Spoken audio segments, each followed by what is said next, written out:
بسم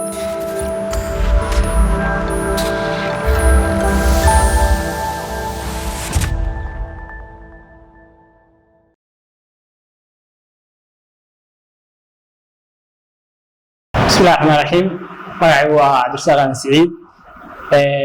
Waxaan caawa soo gabagabeynay oo qalin bedelayna course-kii ahaa BV Solar Training oo ka baxayay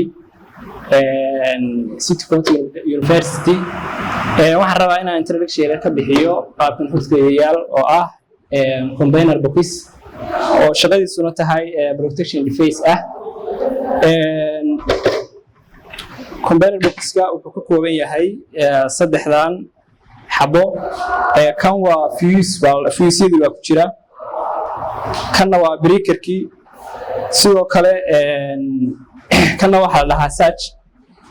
haddaan sharaxaad yar ka bixiyo, kan waa fuse-yadii oo waxa soo gelaya dabkii ka imanaya solarta dhankan ka soo gelaya positive-ka ahaa. kanna waxa weeye waa breaker-kii oo meeshii laga daminay laga daarayay.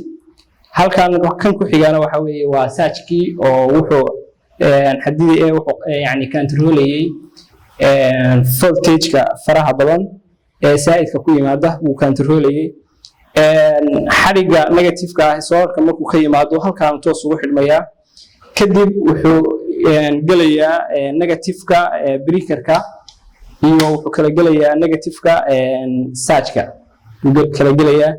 ka imanaya wuxuu ka soo gelayaa dhankan uu ka gelayaa waxa la dhaho fuse-yada.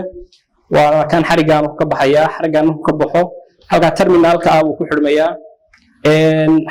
dabkii positive-ka ahaaba waxa la wadaajinayaa labada fuse baa la wadaajinayaa oo fiila loo dhaxaysiinayaa.